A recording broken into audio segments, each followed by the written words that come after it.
Hello,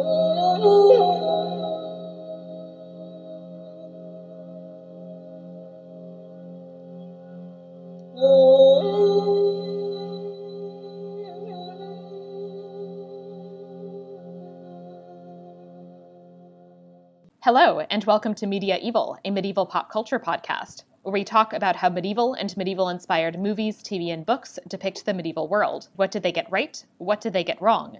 And what do they tell us about how modern people see the medieval past? I'm Sarah Ifft, a medieval historian, and today I'll be talking about the 1987 film Sorceress, or in French, Le Moine et la Sorciere, with guest Kourtnea Hogan. Hi, Kourtnea. Hello. Would you like to tell the listeners a little bit about yourself? Yeah, sure. I have no history training whatsoever. I haven't taken a history course in a while. But yeah, I write mostly body horror. I work for morbidlybeautiful.com and I write movie reviews. I also went to film school and studied under George Romero before he ended up dying. Oh, wow. Yeah. That's really cool. The last time I was in Pittsburgh, I went to the cemetery where he filmed part of the first movie because also a bunch of my ancestors are buried there. Oh, wow. Yeah. Yeah, I actually haven't been to that cemetery yet. I did used to work at the Monroeville Mall, so that one I've been to a lot. Right. Yeah, I have not been to the mall, just the cemetery. Yeah, my dad was very stoked. They're yes, you have to come to Pittsburgh and meet us in Pittsburgh and go to the cemetery with us. It's famous, and we know people in it. Yeah. I mean, not really, because they all died 200 years ago, but... Still, some kind of connection. Yeah, exactly. You can see our last name on a lot of gravestones. See, that's interesting. Yeah, exactly. It's fun. So I selected this movie because I wanted to take the opportunity to explore the work of a woman director at a moment when the Oscars, which are tomorrow, emphasize how women doing this kind of work often remain unrecognized. Any particular reason that you were willing to volunteer to come on for this particular episode? Oh, well, as a woman in film, that would be something very near and dear to my heart. I try to be involved with women in film in multiple facets. I'm a screenwriting judge for the Women in Horror Film Festival, and then Morbidly Beautiful that I work for, we try to focus a lot on women and what women are doing, especially with Women in Horror coming up. It's actually the month of February. The whole month is supposed to be about women in film. Oh, cool. That's exciting. I didn't know that. That is also extra appropriate.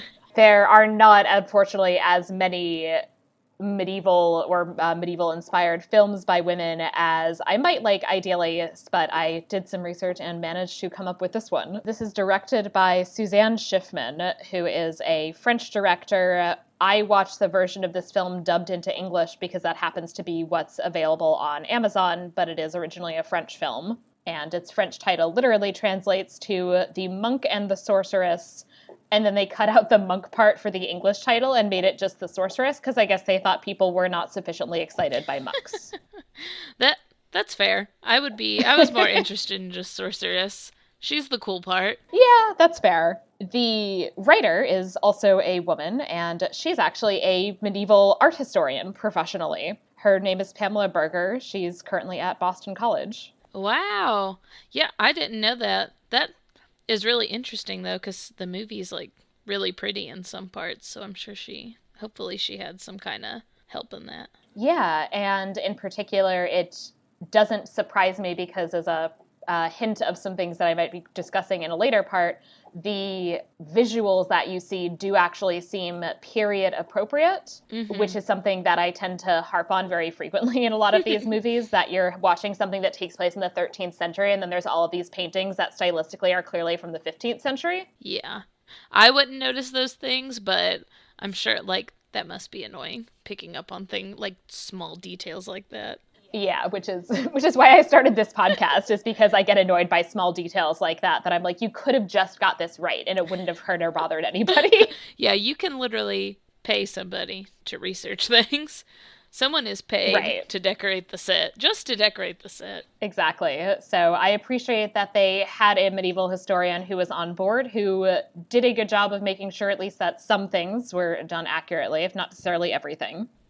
And it then stars Cheikh Cario, and apologies if I am not pronouncing that correctly, as the Dominican friar Etienne de Bourbon, and Christine Boisson as the forest woman, or the titular sorceress Elda. And I think they're more active in French film. I don't actually know anything about either of them. I don't know if you do.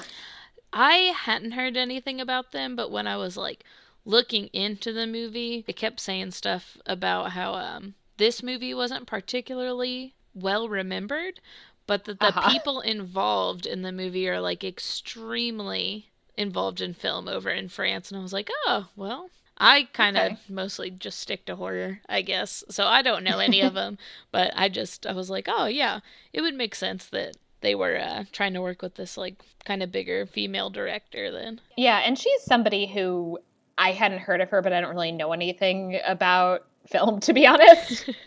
Were you familiar with her in advance of this? No. When I looked it up, they were just like, everything I saw was about how they couldn't believe that this movie wasn't more remembered by people because she's like a big deal over there, I guess. Which is good for her. Yeah. Good for her. Yeah, she certainly is prolific. She seems to have a lot of films, some of which look like they're pretty well regarded as far as I could tell, but I have not seen any of them. Yeah, I don't think I have either. I didn't look up a list, but I might have stumbled upon one in film school or something. Right.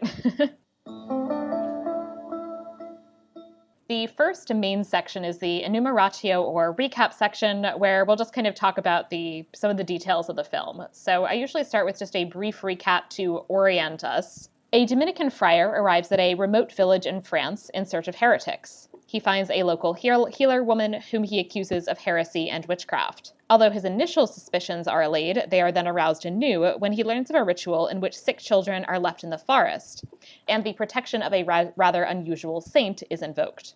After coming to terms with his own past sins, he has a change of heart and leaves the villagers to worship in their own way. We begin with the history of this rather unusual saint. It's a dog. It's a very, very good dog. It is. It's the best dog. The best dog ever. And I'm going to go ahead and say now, this part of the story is a real thing, that there really was this legend of a dog saint. Aww. Who, and here's my cat, contributing. She's like, why isn't there a cat saint? But there was a legend, at least, that there was this dog who had killed a snake that he feared was going to, or that, he thought was attacking the baby. And then the Lord, who was the father of the child, comes in, sees that the dog has blood on its mouth, and assumes that the dog has killed the baby, and then kills the dog. And then they find the baby totally fine and the dead snake, and realize that they suck. Yeah, that was such an interesting part to me, because what a massive overreaction. Yeah, that he just immediately kills the dog? Come on! And it's clearly such a good dog. It looked so happy and proud of himself. Yes, what a sweet dog. I thought that was so unfortunate. How do you not see the snake? Or wouldn't the baby be crying? I don't know. There's so many factors that I was like, this poor dog. What an overreaction. I know. And also, the way first that you see the dog lie down next to the crib, and it's so clear that the dog has protective instincts toward the baby, and it's like, come on, this is clearly such a good dog. How could you not give that good dog the benefit of the doubt? I know. A pretty dog, too. At least in the movie. Very pretty. It's a greyhound, specifically, which is also the case in the legend, is that it's supposed to be a greyhound. And yeah, the dog actor is a gorgeous dog. So yes, props to the skilled dog actor. We then skip forward to this French village in which the people seem to be venerating this dog saint. But we're coming at it from the perspective of Etienne de Bourbon, who is a Dominican friar who shows up in this small town looking for heresy, which is what Dominicans are usually doing. That's the point of them as an order. The priest basically says there's no heretics here, you're all good, and he should go away. And behind him, he's also clearly attempting to hide this painting on the wall of the church, which has this dog with a halo. I love that part. I feel like you could cover it up so easily. You could be like, yes, this is just a dog that we love, and he's a little angel. It's okay. Just go. He's literally just the priest is just standing in front of it. And the fact that Etienne de Bourbon, who is supposed to be a university-educated individual who carefully is rooting out heresy, is so unobservant that he doesn't notice that this priest is clearly trying to hide this painting of a dog with a halo is really unimpressive on his part. Yeah, like, because the priest, honestly, he's just drawing more attention to it. Like, if you just would have, like, zipped past it, this man who obviously is not paying attention to anything would not have paid attention to that, for sure. Oh, yeah, definitely not. He gives this sermon about heresy and then tries to kind of get people to confess to him. And I love that the villagers just deeply do not understand what heresy is. Yes. So there's this one woman who's basically like, the Count is an asshole. Is that heresy? Arrest this man. We want him out. Take all these people. And he's like, I'm sorry, that's not heresy. And then this other guy is like, did I commit heresy by accident? Because there is a saint, and I think he might have helped me, and I forgot to thank him. But then in the course of that, he also mentions that there's this forest woman who provided some medicines, and Etienne gets real excited about this. And they're like, oh, that's heresy. Okay. Gotcha. Our bad. Actually, it's not exactly not what they would have called heresy in the 13th century, but that's a problem for a different time. He goes to meet her, and it's this woman named Elda, and he spends a lot of time basically arguing with her about whether God likes herbs. Because essentially she's like, no, this is like a gift from God that I use these herbs to heal people, and he's like, no, it doesn't say that in the Bible. You can't do anything outside of the Bible. Apparently not, despite the fact that there are definitely assorted kinds of medical professionals, and using their skills as medical professionals is definitely not heresy. So yeah, like where does he think medicine comes from? It's just pre-made, already done. Can't improve upon it. Right. Yeah, and there are medical schools and doctors and like people who did not go to medical school, who have various kinds of experiential training. Like, this is all normal in the 13th century. Nobody actually thinks it's a problem. It's a woman. That's, definitely not That's the women also folk. not actually a problem. Like, because most of the midwives in this period are women. So they at least assume that the midwives are, like, doing whatever they do and they don't really care. So this guy's just really out here looking for something to be mad at. Yeah, he's looking for something to be mad at, and this is also, I would say, a pervasive problem that you have in medieval set films, that people tend to assume that the persecution of witches and of women who know things about herbs as witches was a big thing in the Middle Ages. And in fact, it's something that's actually a bit later. This is the 13th century, and it really becomes a big deal in the kind of late 15th into the 16th century. Oh, wow. Yeah, but this is a really common problem that they displace witch persecution in that way. And because if you think about it, right, it's also the 17th century in the U.S., the Salem witch trials. Oh, yeah. Like the 16th and 17th century, not the 13th, is really the height of witch persecution. Wow. Yeah. I guess I think they're probably just like, well, people don't understand the difference. If it's old times, it's old times. They all blend together. Exactly. So Etienne de Bourbon is a man several centuries before his time. We meet the Count. The Count is definitely, in fact, an asshole, and also accuses the priest and the bishop, who we never actually meet, of being in league with the peasants who are apparently plotting against him as opposed to just trying to not starve. And also, in particular, trying to keep him from building an oratory in honor of his dead father. And then he also yells at Etienne because he realizes, based on his name, that he's from a noble house, and calls him a traitor to his lineage and a coward. This then inspires the first flashback, where we see the young Etienne de Bourbon, a.k.a. the same actor in a truly awful wig. Yes, a beautiful bowl cut wig. It's heinous. To be fair, he still has a bowl cut in the present of the movie. It's just a shorter bowl cut, and also there's a tonsure. Yes. So his hair is never great. It's a little bit better. It's at least not so wiggish.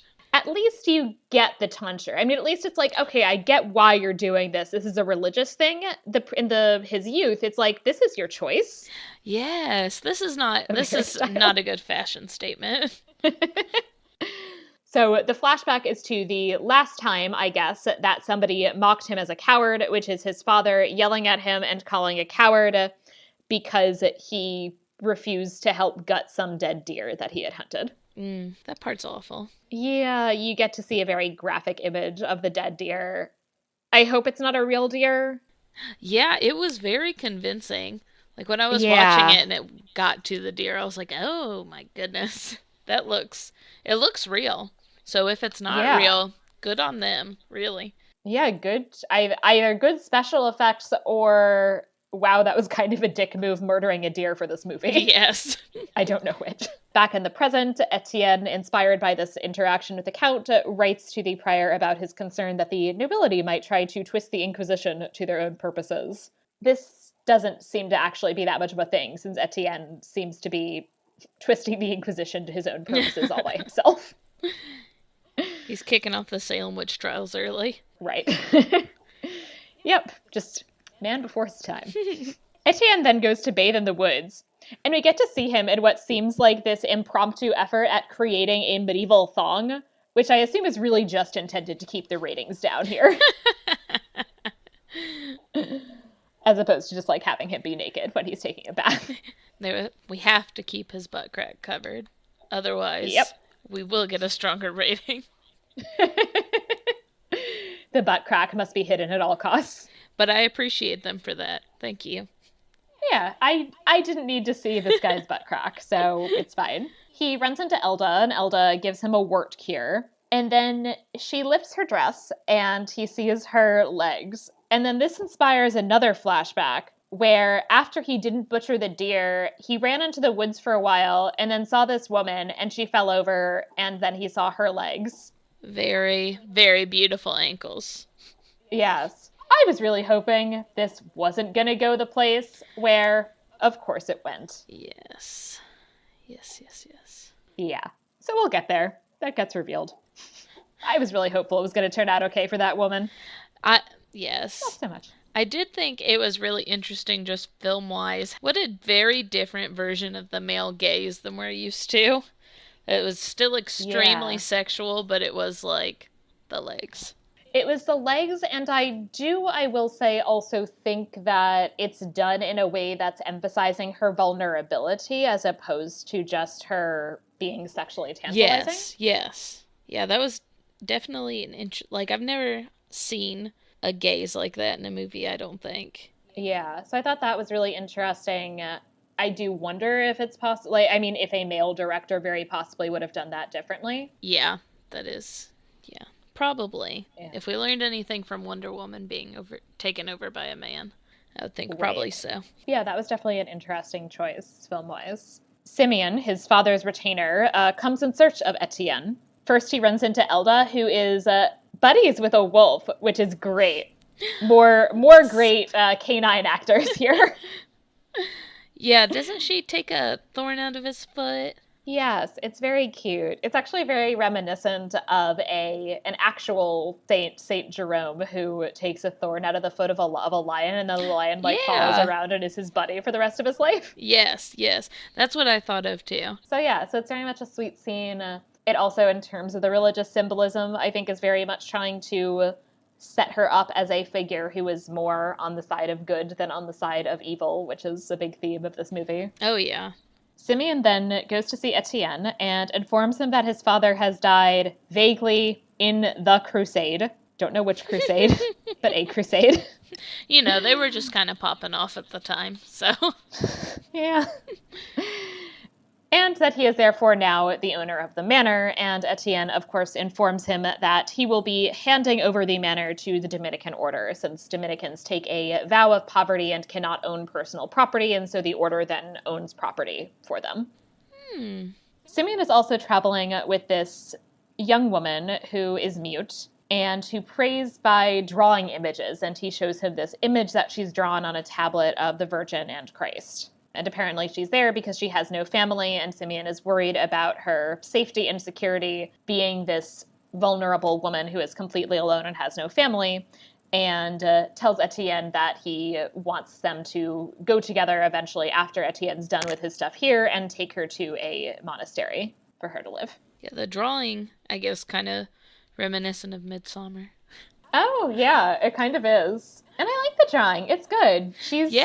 a good artist. I hope she ends up in one of the convents where they train women to be illuminators of manuscripts. She's got some skills. Or no, well, I guess she doesn't actually end up in a convent. Spoiler for the end, but But it would have been a nice thought. yeah. Etienne comes across this peasant woman that he talked to earlier who is like, is heresy the same as class conflict? And she comes to yell at him because he didn't intervene with the Count, and now the Count has taken her husband prisoner and is starving him to death. Etienne does something actually helpful and convinces the guards to let the woman see her husband. And like babysits for a while her infant child, which honestly it's surprising that he's like not bad with the baby for a man who very possibly has never seen a baby before. No, he holds it a little awkwardly, but he was fine bouncing the baby, having a good time. Yeah, and there are definitely some scenes where it seems like the women also hold the babies, like, awkwardly in such a way that I'm like, is this an actual baby or is this a weird doll? It was an actual baby, and they were like, you better not drop it. You better hold it as carefully as possible. Please be careful. And the woman also, it's cool that she goes up and she's a nursing mother, and she nurses her husband so he doesn't starve to death, which is fun. Etienne ends up wandering into this house where an old man is dying. Before he comes in, this is his first hint that something maybe a little weird is going on in this village. Before he comes in, they are praying to Guinefort, to the dog saint. Guinefort is his name, who is described as friend in life, friend in death, which is the most adorable thing I have ever heard. Yes. And the best way to describe a dog saint. Yes, absolutely. That's just like a sweet inscription for any animal you could ever lose in your life. Yeah, it's so nice. I love it. I do too. Yeah. He also sees a woman embroidering a dog on the shroud and asks about this. And the priest tells him, oh no, it's a reference to the Dominicans. Which is hysterical. And it's because the Dominicans, if you separate out the Latin name, it would be Dominicanes, which would mean hounds or dogs of the Lord. And this is a symbol that's, sometimes a bit snarky and sometimes embraced. That is neat. I like that. Yeah. And so it's actually a pretty clever move on the priest's part. Yeah. He talks with Elda for a little while, and Elda expresses how sorry she is that she will never learn how to read or write. And they then have this argument about basically whether her skills are things that are worthy of a book being written about. And he's very much this only wisdom in church things are subject for books and not the sort of thing you write about. And she even asks him, will you write one day about what you've learned in this village? To which he responds, there's nothing to learn in this village, which I feel like is unnecessarily obnoxious. Absolutely. But certainly does not sound out of place for, a religious man walking around wandering places. Yeah, and he in this film is very much, I would say, increasingly over the course of the film in some ways, presented as being somebody who is overly rigid in his own opinions and unwilling to accept the possibility that there are other kinds of knowledge and ways of being in the world. Oh, definitely. But again, I feel like, I grew up in the South / the Midwest, so I feel like I've seen that a lot. But yeah, I think that's just a prevalent thing in life, and I would imagine, I'm not sure, I'm sure you would know way more than me, that would probably be at least something that would happen at this point in time, especially with men. Oh, absolutely. I would say the idea of this Dominican friar, so somebody who has particularly joined this order, which, as I said, one of the big functions of it is very much to combat heresy, which essentially means basically having people burned at the stake for thought crimes, for not thinking about Christianity in the correct way according to the church. Jesus. It certainly is not surprising that somebody who made that life choice would be a very rigid individual. Oh, yeah.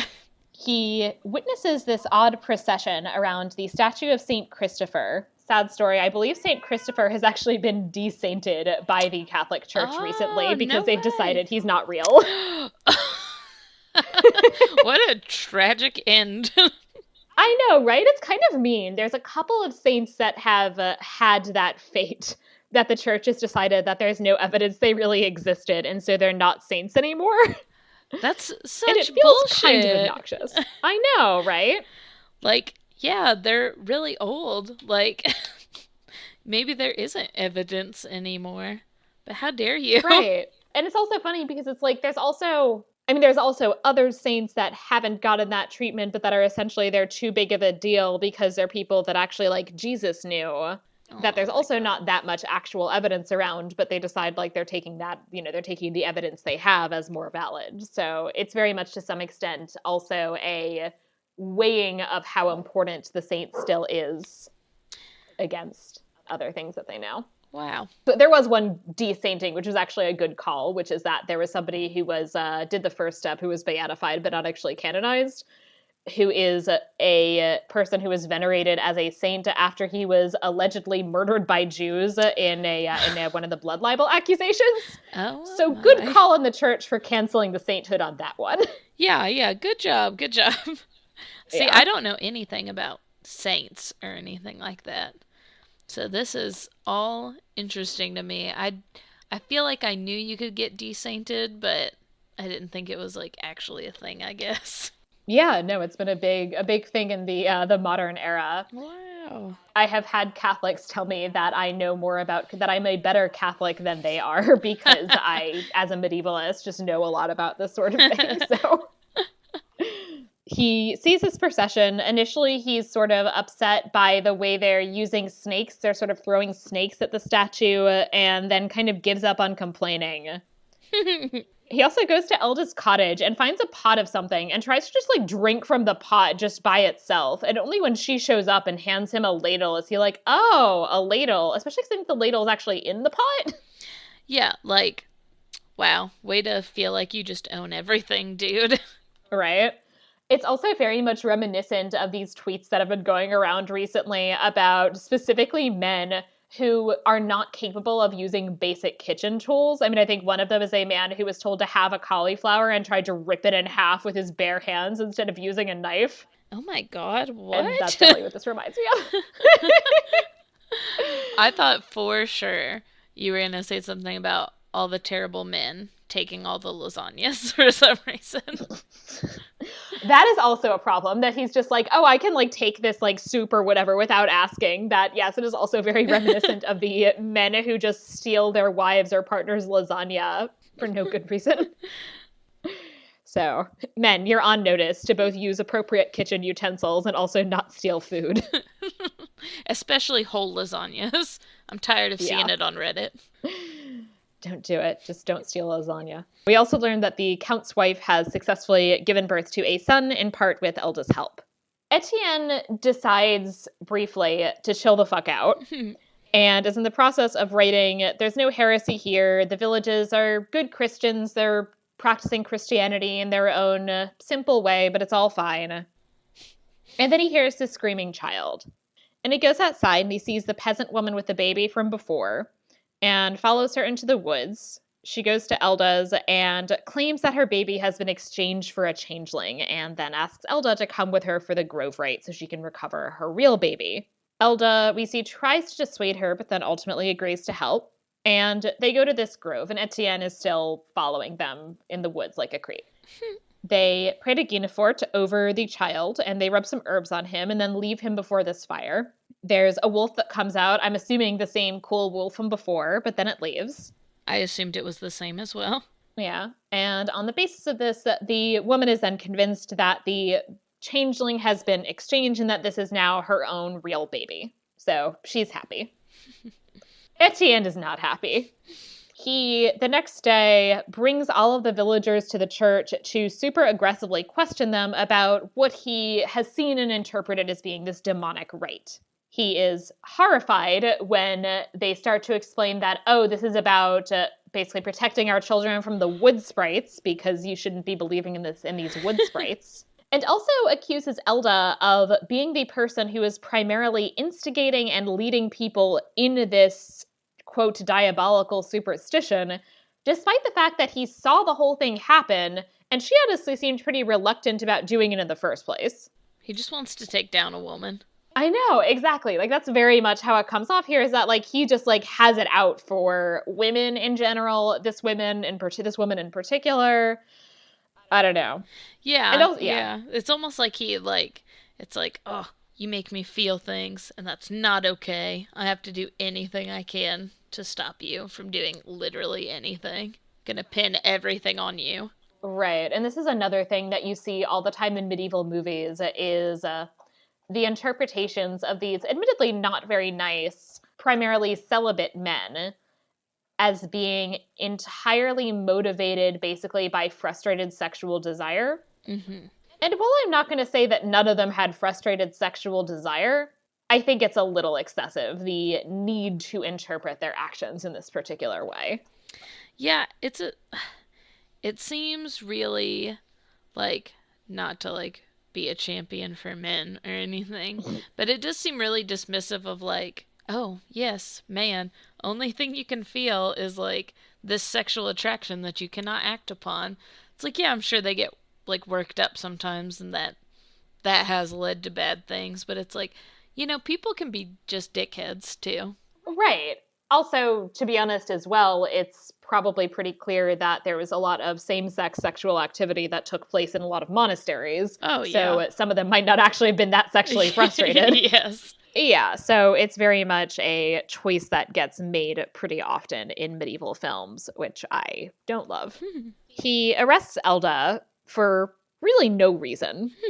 She's just real annoyed about having her work interrupted, and she tries to explain to him that the Grove Rite is something that's valuable basically because it makes mothers feel better, and that she's able to, by being involved, actually protect the baby because she uses herbs that make it so that the fire doesn't hurt the baby and the wolf doesn't hurt the baby.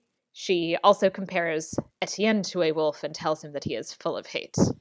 And the mute girl comes to see Elda, and Elda tasks her with collecting some flowers for her, since that's her whole deal, is collecting flowers. The priest tries to convince Etienne to basically chill the fuck out. Etienne is not up for chilling the fuck out. He compares the practice to human sacrifice.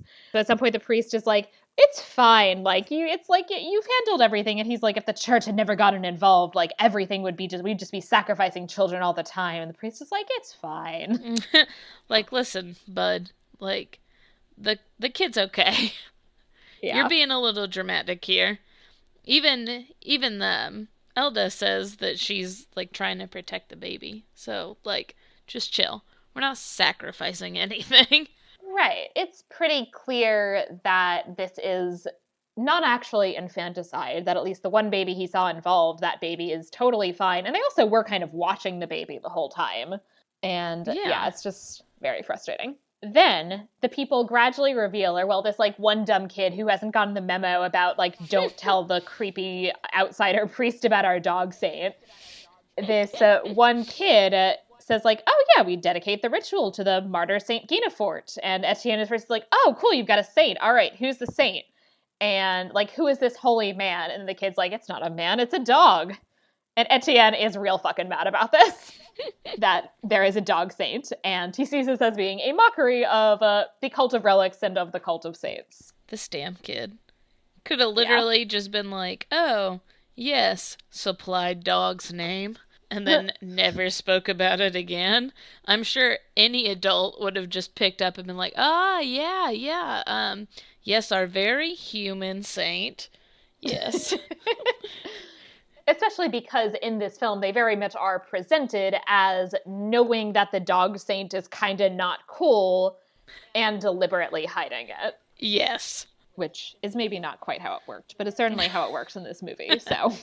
Etienne then orders the sacred grove and the bones of our very good dog friend to be destroyed. The peasants grumpily join him and are clearly not super on board. The grove destruction, however, does distract the Count's guards, which allow the prisoner to escape because he's now super healthy because he's had a bunch of breast milk. And also she brought in a underskirt made of hemp that he then used to weave into a rope, which is honestly pretty clever. Very, very clever. Yeah.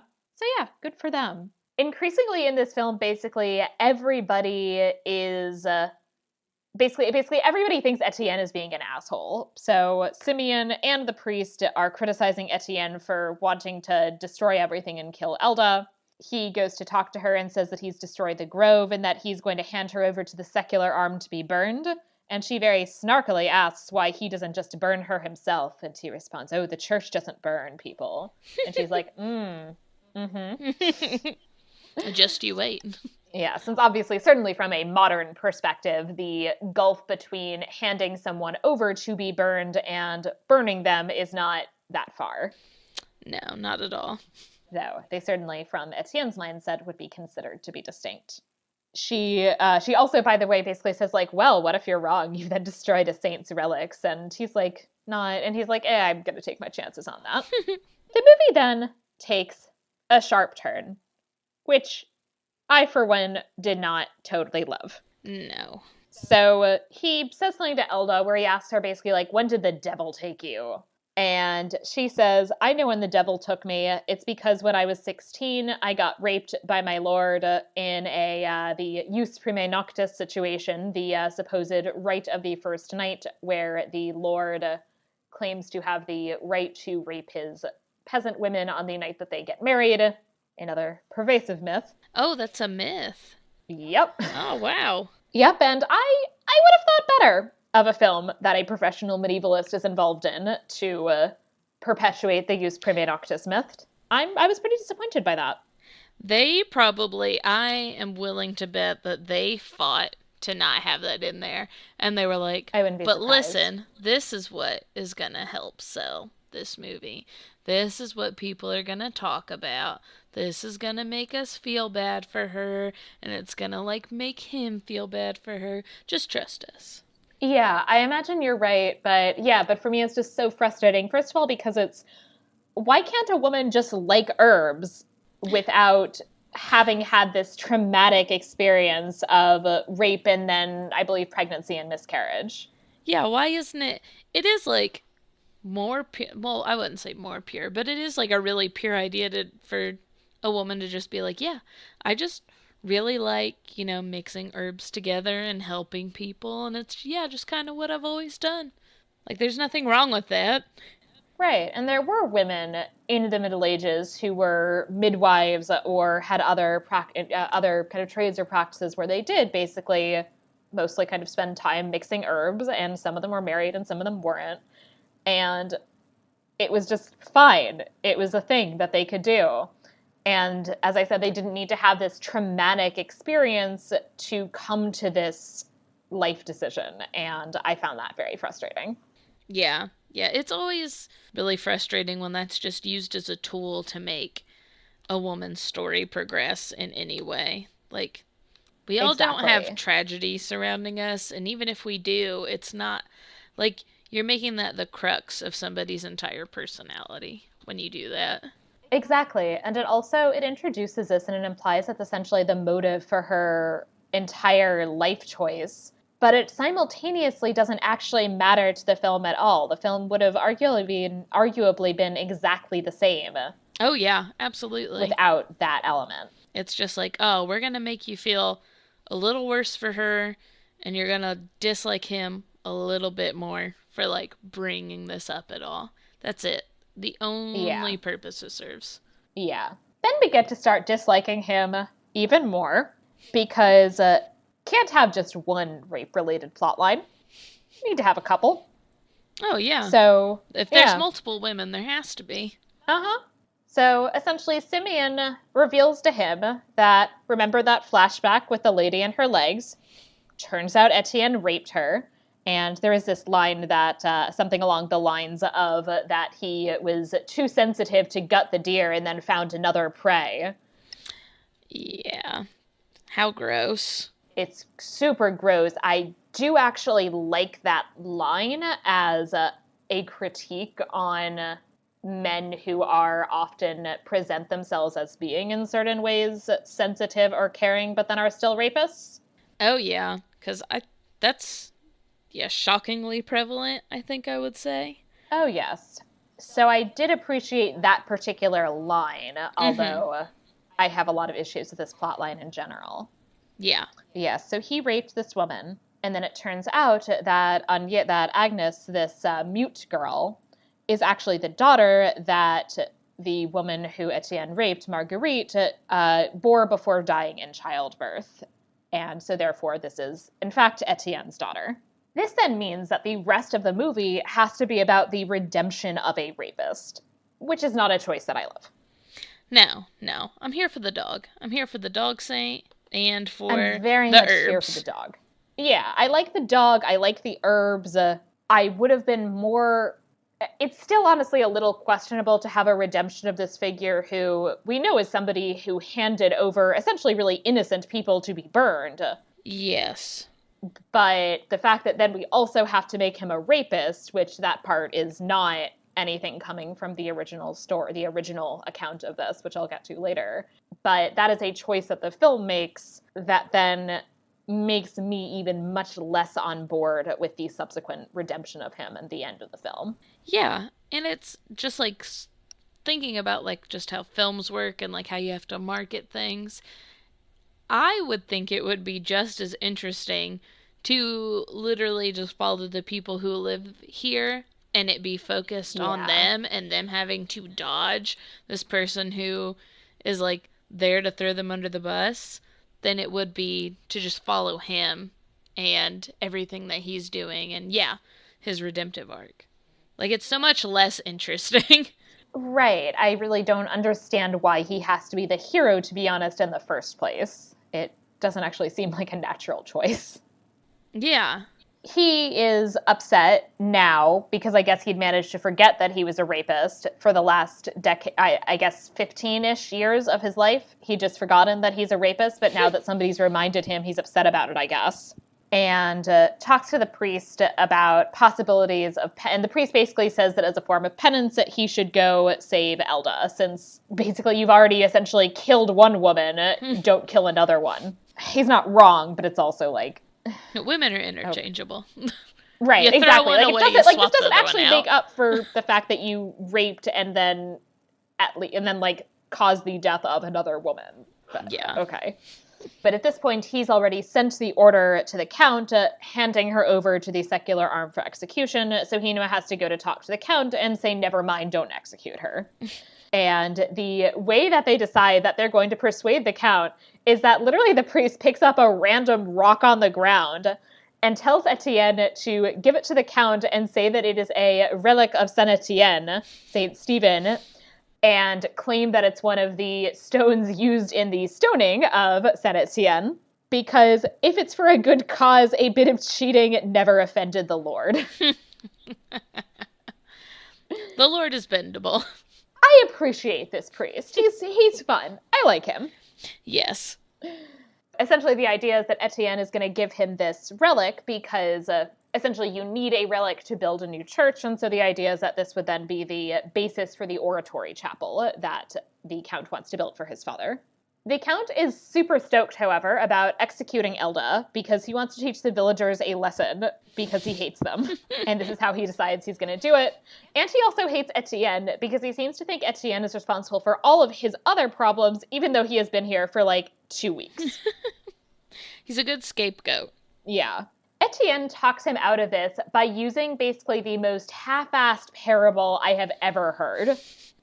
He comes up with this story, and basically the only thing he does is he changes the names of the Count and himself to Arrogantus, the arrogant one in Latin, and Insolentus, the insolent one in Latin, and basically just then tells the story of everything that happened, including reminding the Count that Elda actually saved the life of his brand new son that he's stoked about.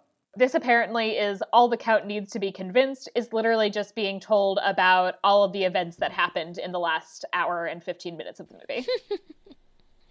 And we also see that one of the daughters picks up the stone, and it kind of like looks like it glows for a second, which I don't know. I guess there's maybe like a vague, like maybe miracles are real, or maybe like the Lord is on board with this cheating and is gonna like get behind it. I don't know. Yeah, that's what I thought that it was symbolizing, that just like, oh yeah, the Lord, you're right. He does appreciate cheating sometimes. Yeah. Again, I'm fond of this priest. Then everybody has a happy ending. Etienne shows back up and says, no, this is just superstition. It's not heresy. Y'all are fine. He lets Elda out of prison. It turns out that Agnes wants to stay in the village and learn from Elda instead of joining a convent, and he decides that's fine. And he also sees that Agnes has, in one of her newer drawings, has drawn Saint Guinefort. And Etienne even goes so far as coming up with a sneaky way to allow the villagers to continue to worship Saint Guinefort by suggesting that they've mixed him up with a true Christian saint and therefore they should build a chapel. And in the chapel, they'll have a statue that's going to be Saint Guinefort with a dog at his side. Wink.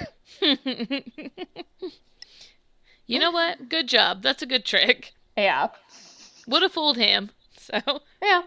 The priest describes him as a stag who was proud of his antlers but then got tangled by them in the bushes of sin, muses that he won't be surprised if Etienne puts all this into a treatise, and then I guess it's supposed to be fine and we're supposed to like him now. You save one woman, and you're completely forgiven.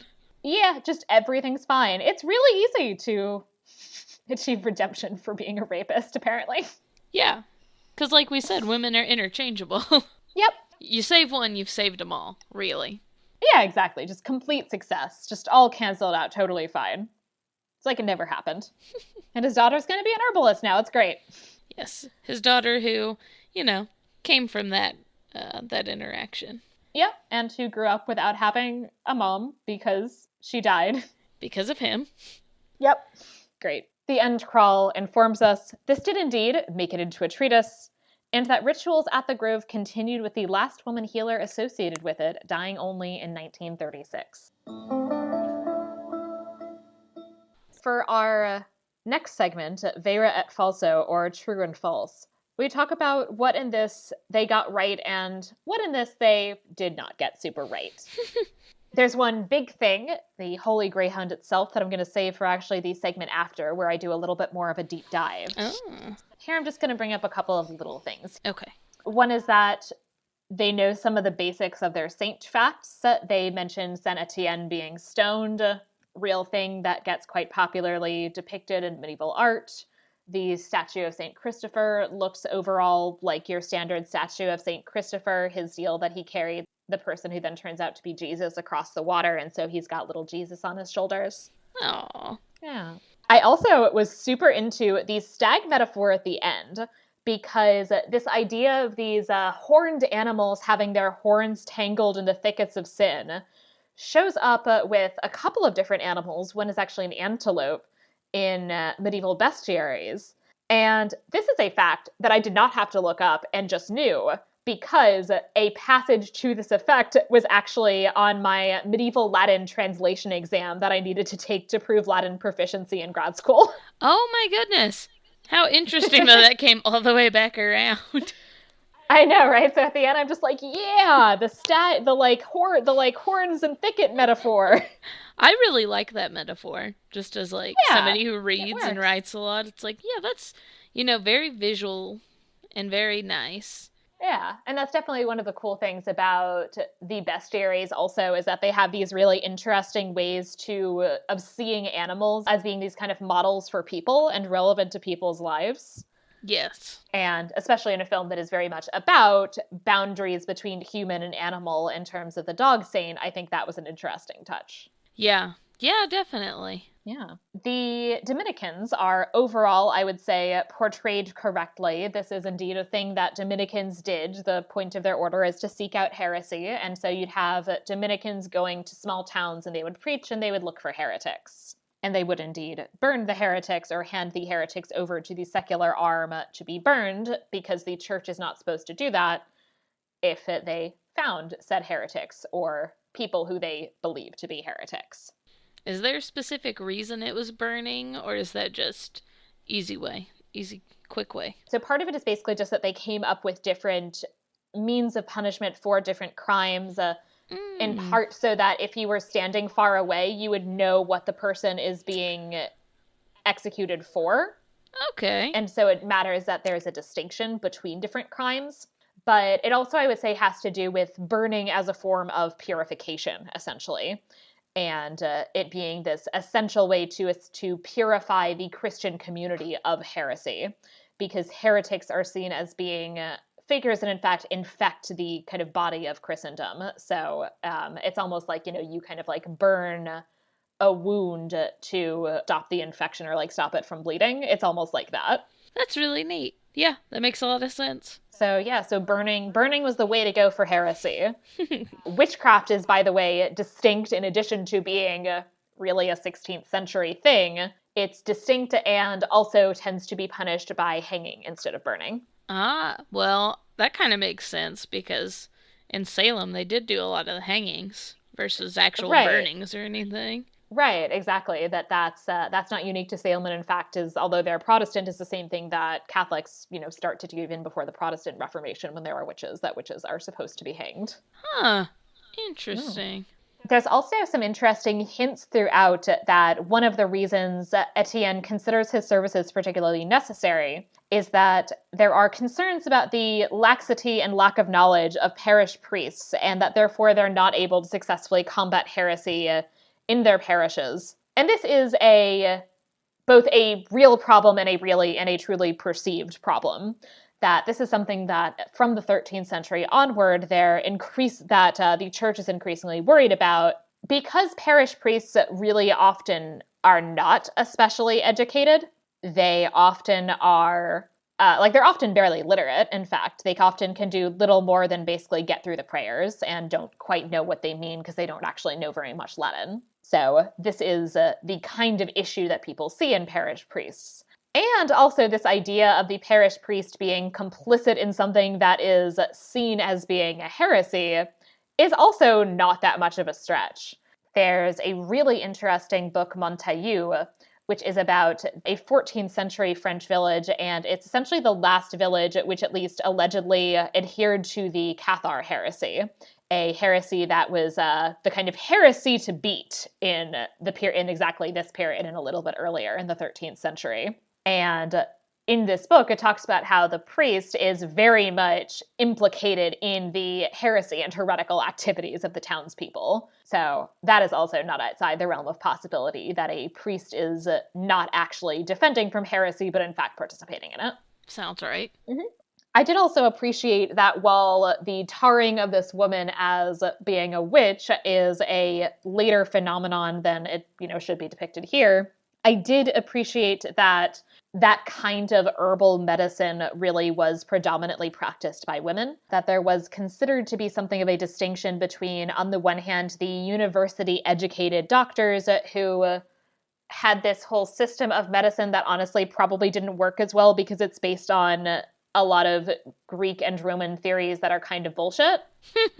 And then in contrast, there are basically women with herbs who are coming up with medicine essentially based on observation. And while obviously it's not foolproof, there are herbs that, for example, function as painkillers.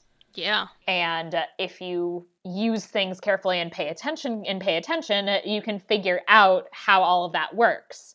And so you're not going to 100% be able to cure everybody, and it's certainly not equivalent to modern medicine. But it is, honestly, you probably were better off with some of these women herbalists than you would have been with the university-educated male doctors. Oh, yeah, definitely. Yeah, so that was actually a cool element, even though in her own time, people would have thought that what she was doing was basically fine. The other thing I wanted to note that they got wrong, that I did hint at this before, was that the claim of the Jus Primae Noctis, that the lords basically rape peasant women on the night they get married, this is a very, very common myth. It's in fact, early modern myth that functions sometimes to make the Middle Ages look bad, and sometimes for basically people of lower socioeconomic status to even more heavily emphasize than previously how truly terrible their lords were. And to be fair, they were terrible, but this isn't a specific way in which they were terrible. Yeah, it's more like, just being rich, just how normal rich people are. Awful sometimes. Right, and it's just like capitalism. It's just capitalism, essentially. I mean, the boundaries between feudalism and capitalism are actually not as strong as people sometimes think they are, and essentially that's what it is. It's basically just that, the lords literally owned the means of production in terms of that, they basically, half owned the peasants. The peasants don't get to, just decide to leave. Right. And It's very complicated if you as a peasant decide you want to not live on this land, not live on and work this land anymore. And then you get oppressed by your lord in a variety of ways, who also expects you to be predominantly producing for him rather than for your own being able to not starve. Sounds very familiar. Yeah. Things haven't changed that much.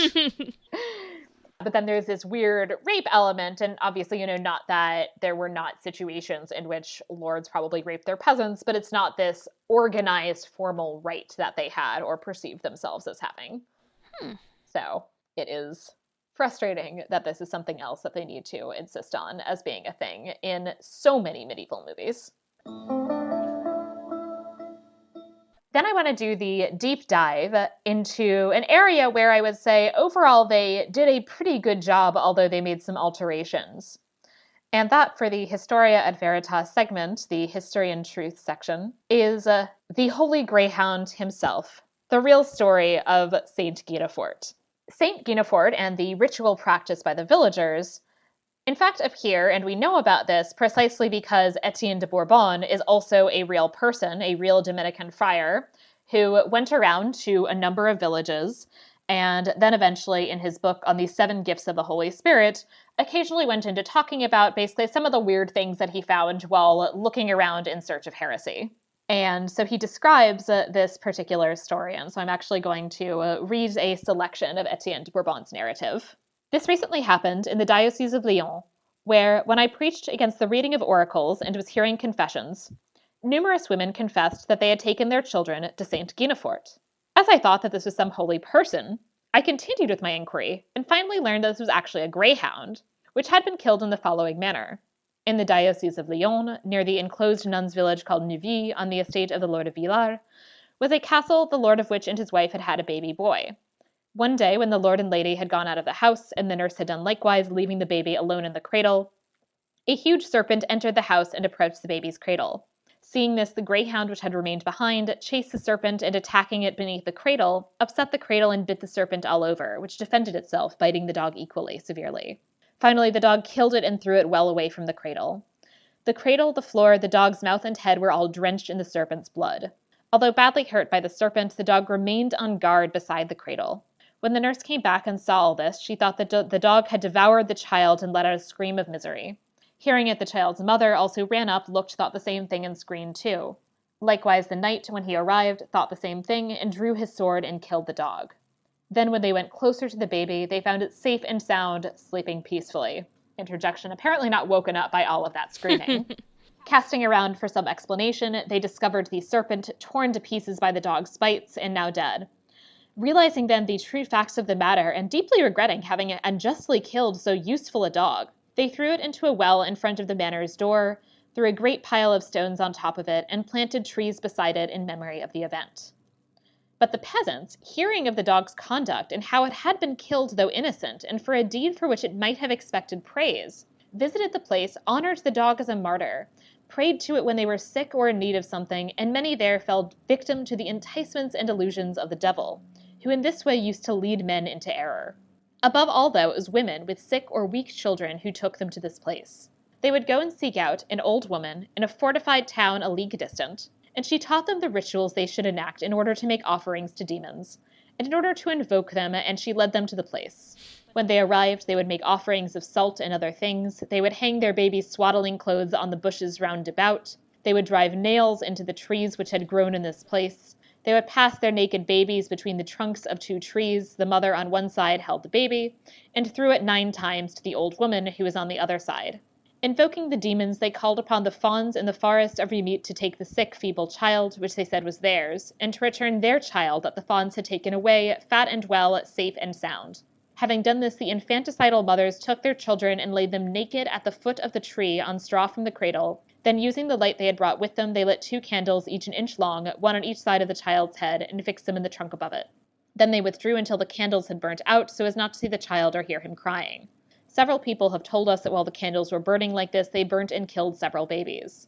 When a mother returned to her child and found it still alive, she carried it to the fast-flowing waters of a nearby river called the Chalaronne, and plunged it in 9 times. If it came through without dying on the spot or shortly afterwards, it had a very strong constitution. I'd say so. Yeah. Right, yeah, if this baby can make it, like, being, like, dumped in a forest alone for, like, 5 hours and then dropped in a river, then if it doesn't die from that, it's probably gonna make it. Yeah, yeah, that's a strong baby. Right? But this also... Hey, Opie. My own dog is contributing. She's like, I would do that, too. I would kill the snake. I bet you would. He definitely would. Yeah. But you can definitely tell hearing that description that a lot of the elements in the film in terms of the cult surrounding Guinefort the Holy Greyhound and the elements of this ritual are very much ones that come ultimately from Etienne de Bourbon's description.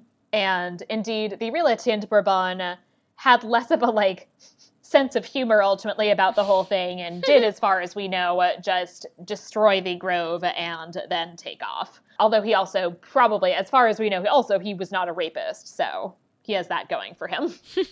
A redeeming quality. Right. Great. One of the things that I think is really interesting is that the woman who is presented as being the woman who kind of knows the rights and is involved in the original narrative is explicitly described as being an old woman, not a, like, sexy, youngish woman. Yeah, but people don't care about women if they're old. So we had to make her, accessible. Exactly, yeah. So it's an interesting, although not entirely surprising choice that our woman attendant at the Grove gets aged real down and made real sexy with, like, her nice legs that you see when her lifting up her ropes. Yes. The other things that I think are interesting is that so the priest is presented here and a number of the other villagers as well as really knowing that this whole thing is not okay and trying really hard to hide it. And based on the original narrative, that actually doesn't seem to have necessarily been the case. They seem to have basically thought what they were doing was kind of fine. I like that idea, though, that he just stumbled upon these people and they were like, oh, that's wrong? But it was a good dog. Right. And the reason that I think the original story is so interesting is in part that it really indicates the extent to which the things that the church formally is trying to teach and the ideas and doctrines that they're trying to instill in people just genuinely don't know them. And their priests also don't really know them, which, because they're not really very well educated. And this is something that the church obviously sees as a problem. It's also probably a lot of the explanation for what the church called heresy. A lot of it probably is people who don't really know, in fact, what is correct church doctrine or not. And there probably were people who, in fact, were executed as heretics who basically just nobody ever taught them what church doctrine was. Yeah. Yeah, and I guess, like, at the time, it wouldn't be super shocking to not know everything that was going on, because how were you going to get all this information? Especially if you weren't near, like, a major city or anything like that. Like, how fast is information spreading? Not very. Exactly, and also, most of the people in this village, in fact, really, they can't read.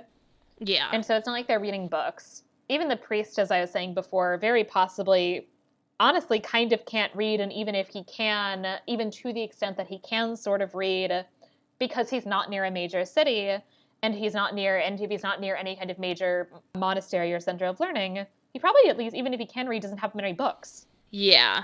And so it's really not uncommon that people would just be not entirely clear on what the church tells you you're supposed to think. Yeah, I guess you just believe I don't know, I guess it could go either way, where you would believe the person who was the nicest to you and encouraged you to just do the things that you were already doing in, like, a nice manner, or the people who, came and sent people in your village to be lit on fire.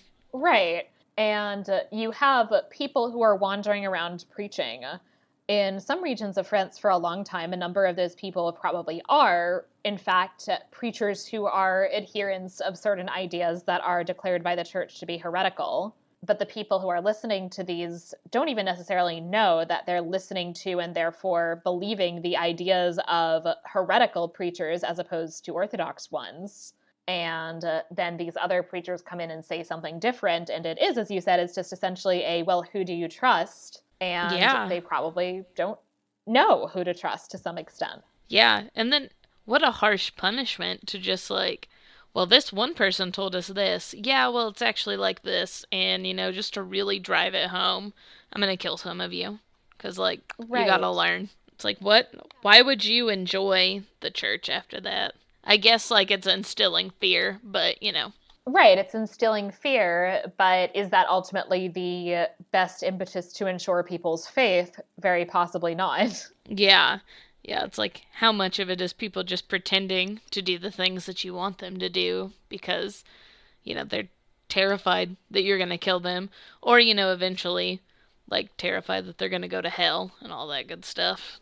Right, yeah. And it is also, I think, interesting as part of this, then, that if you look at 14th century inquisitorial manuals, they have as a way to kind of basically a thing to be aware of with heretics, that if they say something like, oh, I will say what is true if you tell me what's really true, that this is interpreted by these Dominican inquisitors as being a roundabout way to not actually deny their heresy, but make you think they're denying their heresy. But if you read them and think about the realities behind the everyday lives of many of these people, probably what they really meant is basically, you're torturing me. Please just tell me what to say so that will stop, and also you won't execute me. Oh, yeah, absolutely. That I think is like just a big thing with torture being a completely useless method of anything Right. because yeah, I'll tell you whatever you want me to tell you as long as you don't, light my family members on fire, as long as you're not here Exactly. stoning people like Exactly. Yeah. One of the other things that is something of an addition that I think is interesting here in this film is Elda takes some time to interpret what the function of this ritual is, essentially. And she basically says, like, this ritual is to basically make mothers feel better. And, like, if their kids die, then they'll feel like they did something and they tried. Or if their kids get better, then they'll have, like, an explanation for themselves about why their kids got better, basically. yeah. And that it's, like, a psychological thing. It's funny because this is a way of thinking about the ritual, which is very much a modern anthropological interpretation of that sort of ritual, which isn't surprising because it is pretty close to how the ritual is interpreted in the book that is actually written about this. So Jean-Claude Schmitt in 1979 wrote this book in French, which in English was translated to English in 1983, and in English is known as The Holy Greyhound Guinefort, Healer of Children Since the 13th Century, which talks about the history of this ritual and of this cult of this holy greyhound. Aw. Yeah. And, like, I don't blame them. Some of the medieval saints are, like, some, like, real dour fucks. Like, I don't blame them for being really into this dog.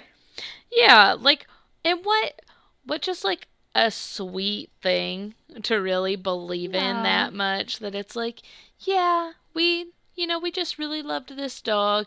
And if you Mm-hmm. were living in like such a fucking time period where everything was kind of, I don't know, I know there has to be joy. Like in this Yeah, and there world, certainly is but joy. it's always like portrayed so austere and like sad, and it's like, well, yeah, even now if somebody was like, yeah, we have like this saint at my church and it's this dog and it saves babies, I'd be like, that's amazing, and I might not be your Right? religion, but I support that. Yeah. And I know, so the Middle Ages is not quite as austere and depressing constantly as it tends to be presented as. But, life is hard sometimes. Yeah, sometimes you just need, we all love the feel good news stories. So I feel like Right. this is very similar to that. Right. And it also, I think, really speaks to the fact that people today obviously often really, really love their pets. People in the Middle Ages presumably also really loved their pets. And in a lot of ways, it makes sense based on the kind of culture surrounding martyrdom and the idea that martyrdom in itself, that killing somebody who is innocent and did good and killing them for doing good, essentially, which is the case with this dog, that then makes you a martyr, and that martyrdom brings about sanctity. that based on that, and based on this idea that not all people in the Middle Ages necessarily agreed with the church on their idea of there being a very deep and fundamental difference between humans and animals, it kind of makes sense that this might happen, that they hear this story about the dog and they'd be like, yeah, the dog's a saint. Yeah, absolutely. And, like, I don't know that many people that would sacrifice their lives so willingly. But, Yeah. you know, a dog, 100%, your dog would die for you in a lot of situations. Like, not even, yeah, like, absolutely. meaning to, but meaning to protect you. Cats, wishy-washy, you know, but Yeah, definitely dogs. Maybe not cats so much. I mean, there's a reason all dogs go to heaven is a saying, right? Yeah. I mean, maybe it's that, like, all dogs are saints. Yeah. So yeah, we should all be coming up with paintings where our dogs have halos. Gotta hang them in all the Catholic churches. Yep. Bring back Saint Guinefort. Has he been desainted? He was never canonized by the church in the first place. Oh. So it's not uncommon in the Middle Ages that there are people who the church never actually formally declared a saint, but who are venerated as saints on a local level. In a lot of cases, they're just like people, and there's nothing, quote, wrong with them from the church perspective. The church has just like never heard of them and doesn't care. Sounds right. And also fair. Yeah. Right. And so unless and also canonization, the canonization process is lengthy and often also expensive, that if you want to make sure somebody gets canonized, then you should probably be spending money on lawyers who are experts in church law to be responsible for basically kind of making sure this person gets canonized according to all of the rules that develop about proof of miracles and things like that. Wow. And I mean, you do these very lengthy inquests where you find out about all the miracles performed by this saint. And it's a pretty complicated process. So it makes sense that on a local level, there are places where people are venerating saints that just nobody ever instigates this kind of process for them. Huh. Yeah, I did not even know it took money to do something like that. This is inspiring me to look into Catholic things, saints and such. Yeah, saints are really interesting. Says yeah. Yeah, I'm Jewish too. I'm like, I don't know anything about this. Saints, they're great. For our next segment, Fabula Nostra, or Our Story, I have this as an opportunity for me and my guest to both come up with an alternate version that we might like to see of this movie. Are there anything that you particularly had in mind as maybe the story that you would like to see instead of this one, but kind of inspired by this one? Well, like I kind of mentioned earlier, the idea of just following the people in the town and them having to dodge these Catholic folk as they come and try to overthrow their way of life would be so interesting. And even just following Elda and I think people working with herbs and I think witchcraft and all that stuff is really, really interesting. But just being an herbalist I think is really cool, and I would be interested in just seeing something about how they do that and trials and errors. Yeah, no, I think that would be really fascinating. And to some extent, my idea was kind of similar, that I'd actually love to have a story which is this village well before Etienne de Bourbon even shows up. Yeah. And have him not actually be involved at all. And the story that I think would be really interesting to tell would actually be one about the history and the transmission process of these women who are associated with the herbal healing and with this grove rite associated with Saint Guinefort. And so that it would be the current healer, who would be a somewhat older woman, and then a woman who's basically trying to decide whether to become her apprentice as opposed to maybe choose a kind of more traditional marriage and children sort of path. Oh, that would be really interesting.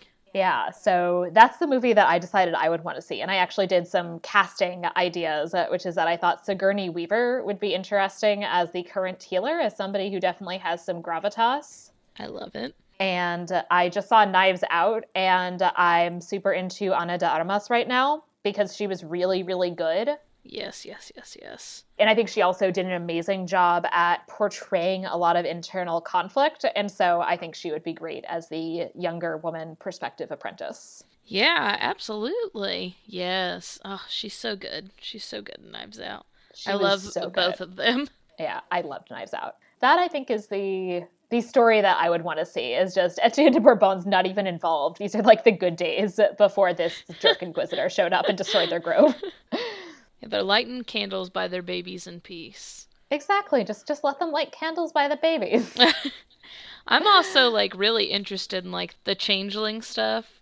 I have a Oh, friend who yeah. writes a lot of stuff like that. I think she just got a novel published about Mm. fae and things like that. And it's so interesting to me, and even though it's not totally connected, it would be a really neat idea to see just like actual fae like changing out babies and the things they Yeah. do to end up fighting them off.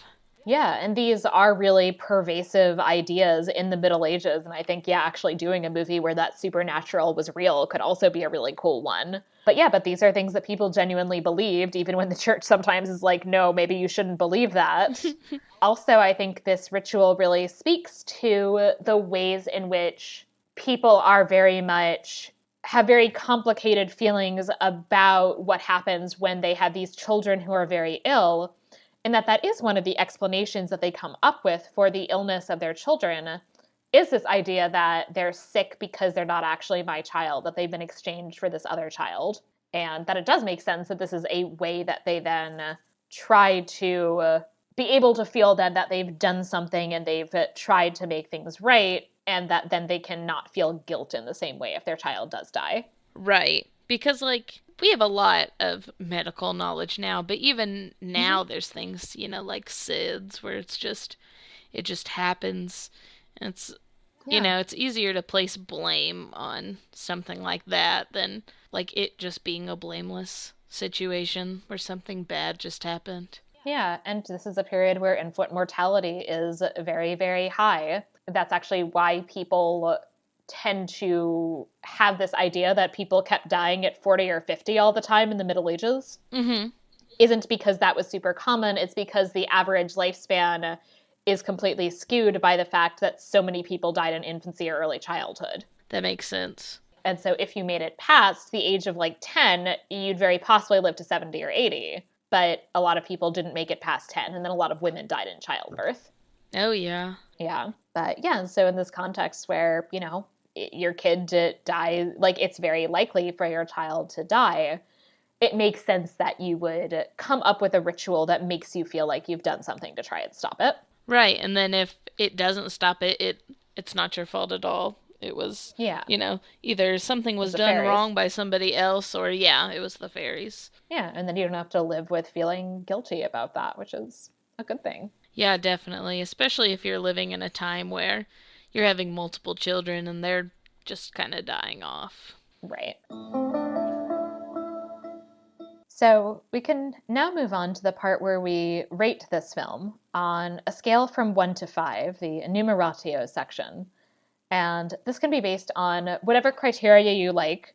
I personally tend to have a combination of historical accuracy and does this movie hate women as my criteria. So, what would you want to rate this film? Yeah, I think probably like a 3. It's not a bad movie but it's not super interesting. I feel like if you were to watch this movie in the right headspace, you might get a lot more from it. Mm-hmm. But yeah, speaking of hating women, it's Yeah. interesting how the women are portrayed by so many women being involved. Is it pretty Mm-hmm. interesting? So yeah, a straight 3. I'm very torn. I think ultimately I'm going to go up to a 3.5, mostly just because I love this story about the Holy Greyhound so much. And I was so delighted when I found out that somebody decided to make it into a movie. And they actually do, in a lot of ways, a really good job with that. I feel like this movie could have been rated so much higher, by me at least. I don't know about anybody else, but by me at least, if it had done that without including these really extraneous and gratuitous rape plot lines. Yes, it is a really like visually pleasing movie, too. Like, it's shot very well. It looks nice. Yeah. And it has a female character who has agency, which, to be honest, is relatively rare in medieval set films. It does not. Well, okay, so it definitely passes my test that I invented for this podcast, the ifft test, according to which there has to be at least one named female character who doesn't die. The bar is low. Right? So many things don't pass that. Goodness.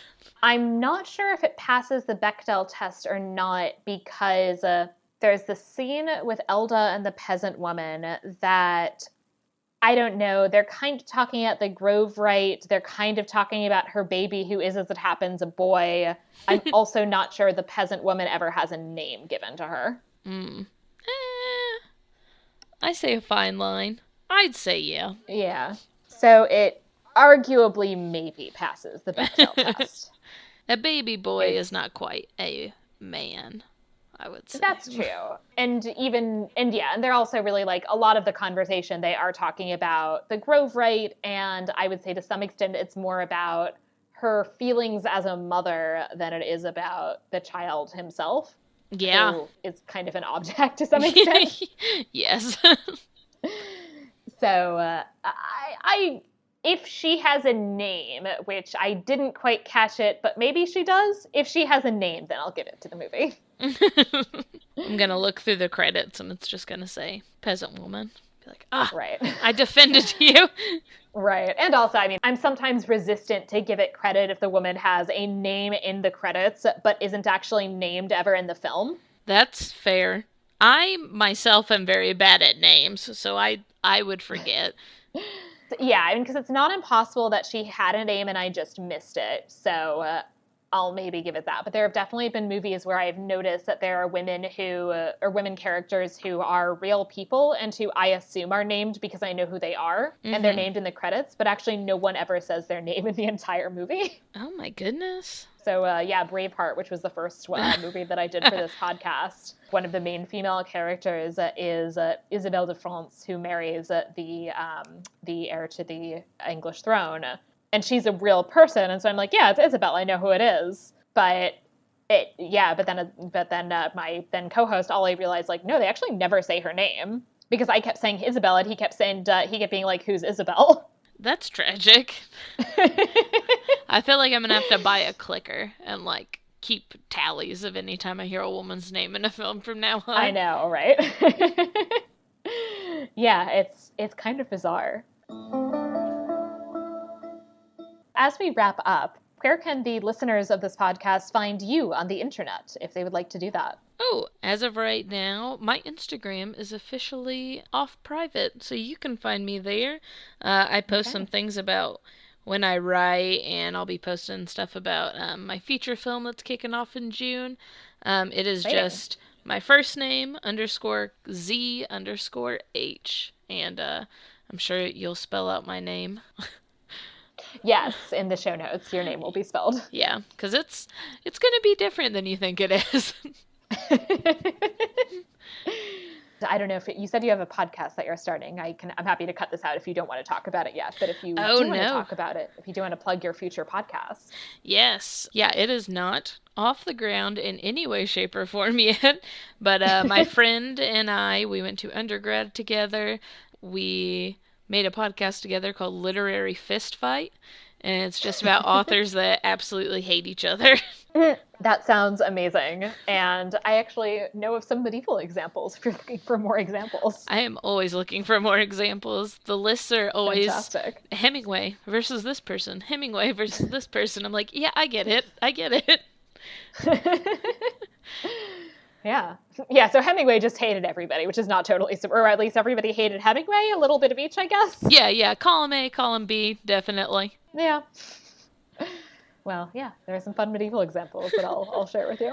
Perfect. Yes. If you have enjoyed this podcast, please subscribe in your preferred podcatcher app, and please rate and review on Apple Podcasts, and I will read new 5-star reviews in future episodes. Please also follow Media-eval on Twitter at Media-eval-pod and join our Facebook group. And you can find me on Twitter and Instagram at Sarah Ifdecker. If you have any questions or suggestions, I'd also love to hear from you via email at media.evalpod@gmail.com. Thank you for listening to Media-eval. Bye. Bye.